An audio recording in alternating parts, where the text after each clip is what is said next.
Thanks for joining us for Your Voice, Your Stories. I'm Randall Newsom. We begin tonight with the local cafe owner in jeopardy of losing her job. Not sure how she was going to pay the bills to keep the doors open. But Raven Payne shows us how one nonprofit stepped in to get her cafe more visibility and support.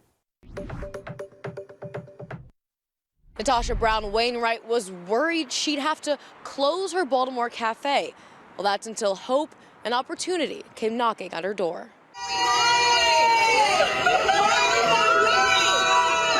This is the moment Natasha Brown Wainwright knew she wasn't alone in the fight to keep her cafe, Be More Made with Pride, afloat. She's been fighting to keep her doors open. It's getting challenging, and it can be stressful when it's just you trying to take care of your staff, take care of your own households, take care of these buildings. I'm supposed to renew my lease in the new year, so if I don't take care of this back cost, why would the landlord renew my lease? That's where Mob the Block came in. The nonprofit's mission is to keep Black businesses open. Co-founders and sisters Melissa Lewis and LaRonda Stevenson say this is what they do. They visit businesses in the DMV and mob them by showing up with a crowd, spending money, and getting business owners visibility on social media. How many other Black businesses are out here struggling with no help at all, struggling in silence? Lewis says they've helped out about 7 businesses in 7 months. Quite a few of them have seen increased visibility since. One we did was Shady Side Mart, and her grill kind of went viral as well. And they did say people were coming for their Fish Fry Fridays. They were selling out. They also help owners sustain their newfound success. We just want to, make sure that when people are seen and they need that visibility, that they are branded correctly to sustain and keep their doors open, because that's really what it is, right? They were supposed to help out Natasha's friend, the owner of Freakin' Sweet Jars, but there was a change of plans. Instead of them going to see her, she sent them here. She said, my friend needs it more. So when these people walked through the door, it was just like an answered prayer. Natasha's case was special. Since she was in such dire need of help, Mop the Block started an online fundraiser for her, raising over $8,000 towards the $16,000 goal. Natasha says now she'll be able to keep her cafe. Head to WMAR2news.com for the link to the fundraiser for Be More Made with Pride. In Baltimore, Raven Payne, WMAR 2 News. I'm Maria Morales at the Westside Men's Shelter in Catonsville, where an old shipping container is going to give the men staying here a chance at a fresh start. The Westside Men's Shelter now has a new clothing closet, and it's in a unique location, a recycled shipping container. We needed something right here so we could fulfill the needs quickly, especially when it came to job interviews, and they needed to have those clothing right away so they'd be prepared. Volunteers with the Lazarus Caucus have been assisting the shelter's clients with clothing for 20 years, storing the apparel off-site because there was no spare room in the building. The shipping container is waterproof and climate controlled. Guests request items through their case manager. We want to level the playing field so they are received by a potential employer as anyone else would be received. And then when they get on the job, we want to make sure that they have clothing that will sustain them on the job. So they have multiple sets of all the things that they need so that they can look sharp every day and stay employed. For William Shaw, this resource couldn't have come at a better time. He lost his place after a layoff. He's been staying here while getting back on his feet. Now with a new job unloading tractor trailers, he needs the right gear. It's a blessing. It's not expected. I wasn't expecting it of them, but I'm grateful that they're going to do it. The Lazarus Caucus received a $25,000 Envision grant from Catonsville Presbyterian Church for the project. It's a really great sort of visual or idea that this container has traveled the world and served one purpose for much of its life, and now it's been repurposed and it's here to provide a new life and new opportunities for the gentlemen who live here. About 150 men stay at the shelter at any given time. At Catonsville, Maria Morales, WMAR 2 News. Since August, hundreds of people have been getting free haircuts thanks to Concha's Head Barbershop. I'm Janae Wright, and the goal is to reach 1,000 heads before the new year. The Barbathon contest is all a part of the apprenticeship program Jabari Natur created for his students to master the skills of barbering. In August, he challenged each barber to cut 100 heads by the end of the year, and since then he has been taking his students out to the community to different shelters to give free haircuts to those in need. We want to push ourselves to the limit this holiday season. Plus, there's so many things going on in the world today too. People losing jobs, things are getting stamps, and things are getting cut. In the regular barbershop, it's very expensive. In the regular, and I own a barbershop, so you know what I mean. But it's hard for people to be able to afford those prices and all. So it's just a win-win situation. The barbers were inside the Holiday Inn Express, which is an emergency shelter on North Gay Street, giving out free haircuts to anyone who had the time. Barbers like Joseph Gardner say it's helpful because they get the experience and they get a chance to make people feel good about themselves. It's always a plus, right? Because you help people to look good, and when they feel they feel that they look the part, right, they do better, right? And that's what we're here for, right? We want everybody to at least do the best that they can at all times. So when you look good, you do better. Chiquetta Heath says doing this work inspires her to make barbering more affordable. She says she plans to have a mobile barbershop one day. I feel like people that's less fortunate should feel good about themselves. And a haircut could change a person's whole life in a nick of time. Some people going out trying to find jobs. They want you to be neatly trimmed, and I don't mind helping. With each new person in the chair, these barbers are a step closer to becoming masters themselves, just like their teacher. Consistency is what they say. They say it's the mother of skill and the father of success. So, you do those repetitions over and over again, you have no opportunity but to get better. Right? So far, the barbers have given out over 370 free haircuts, and Natur says with the holidays quickly approaching, he is confident they will reach the goal of 1,000 haircuts before the end of the year. But he says in order to keep the free haircuts coming, they are collecting donations to offset the costs. If you would like to support the Barbathon, there's a link to its GoFundMe on our website. Janae Wright, WMAR 2 News. A family-owned tea business is brewing up something special in Baltimore, and it's about more than just giving you something that tastes good. They're all about serving wellness to their community. I didn't grow up drinking hot tea. I don't like chocolate, and I don't like coffee. Not exactly the kind of thoughts you'd expect to come from a man in the tea business. Or maybe that's what makes Walter Holmes the best kind of person to trust, because a few years ago, he himself needed a lot of convincing until he walked into a local eatery with his wife. So I said, you know what, I'm gonna go ahead and try this. And it was something that had oat milk. That's all I remember. And I remember, damn, this is good. So that's when the wheels started to turn. The more he learned, the more he got curious, especially when his body started to feel the difference. Then when you start seeing the benefits, it's like, hold on, I can't keep this a secret. Because I know it's somebody in West Baltimore that needs this information. I know it's somebody in East Baltimore. Before you know it, I was sending samples out to friends to get their input. Feedback was good. I knew if I can do one, I could do two. And if I can do two, I can do four. And four turned into more, and more became Holmes Hydration, the motivation to make it a full-blown business, helping people in his community honor and heal their bodies. I was looking at, different things that gives, minorities challenges health-wise. I know heart disease is one of them. It feels good because it's impact. This is an honest exchange. Like, I'm not giving you something that I don't take. I'm not giving you something that my son don't take. It's something that's going to give back to you ultimately at the end. Every recipe begins with the question, what's going to make someone's everyday life better? This one focuses on liver and kidney detox. This one is for heart health. This tea is for calming, anxiety, trying to wind down. Now, if you're a first-timer and he's trying to get you hooked on the first pour, off top of my head, center stage, that's the one for gut health. It has a real nice, smooth taste. But of course, you can't run a whole business behind a one-hit wonder. He's always asking himself, can I strike lightning twice? And granted, I'm my biggest critic. And that means this mad scientist is always in the lab, experimenting. I have a collection called Secret Sips that's centered around customer engagement, where if you come up and say, Walt, you got something for this, and I may not, and I get that same request, let's say 4 times, I have a duty to respond. If it does well and grows its own legs, then we'll rebrand it and give it a name. And it's just being patient and just, keep shooting your shot.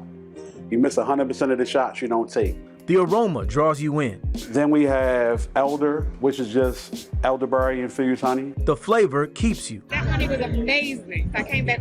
The blends built to sustain you, and then one day you look up and it's a lifestyle. I tell people, I'm not just giving you tea, I'm giving you discipline in a cup, because it's going to take discipline to reap the rewards of the actual blend itself. So what's next for the budding business? My dreams for the future, honestly, that every person that makes a purchase from Holmes Hydration passes the information on to the next person. And Holmes Hydration has a wide variety of tea and honey recipes and a whole lot more. They have a few different retail spaces all over the Baltimore area, and you can find this story on our website to learn more about their business and, of course, how you can show your support. It's supposed to make moving less stressful and safer for your wallet. The new Maryland tool helping you find reputable movers. Subscribe to WMAR 2 News on YouTube for daily videos.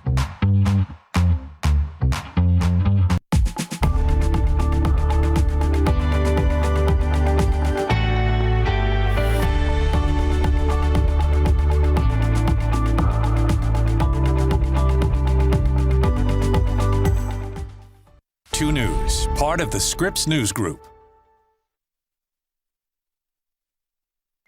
Follow WMAR 2 News on social media for daily content.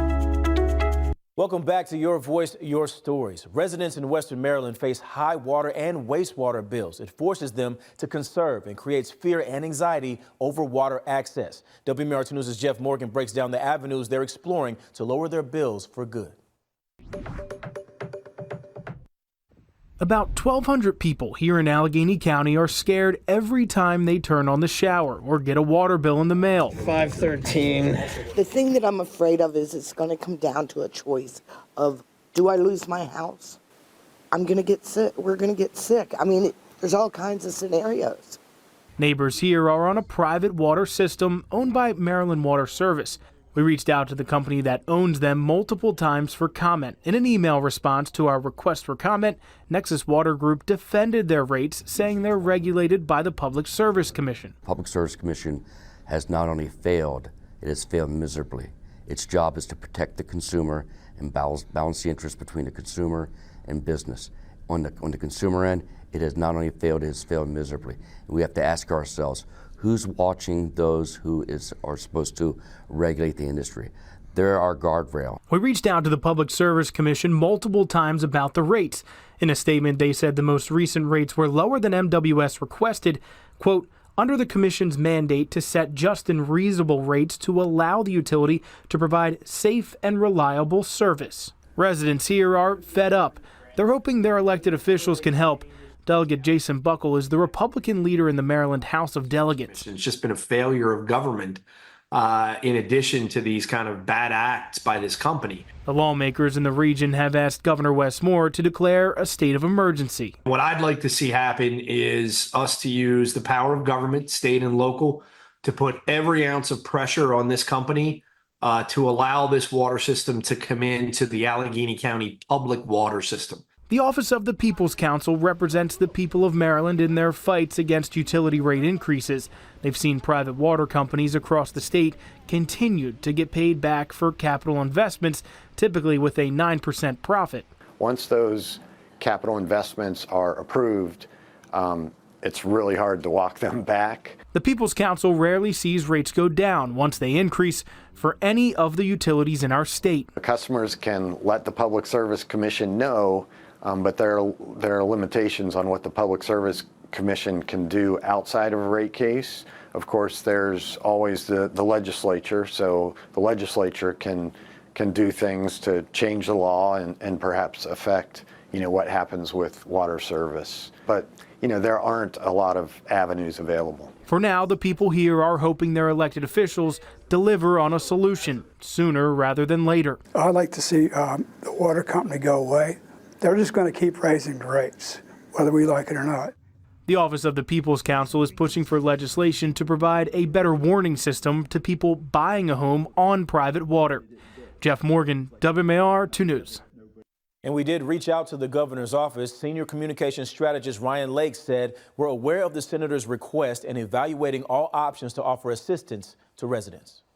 There's a new tool to help Marylanders find reputable movers, a registration program that's been years in the making. WMAR News' Mallory Safaste shows us how it's designed to protect your belongings and your bottom line. Because if it matters to you, it's a matter for Mallory.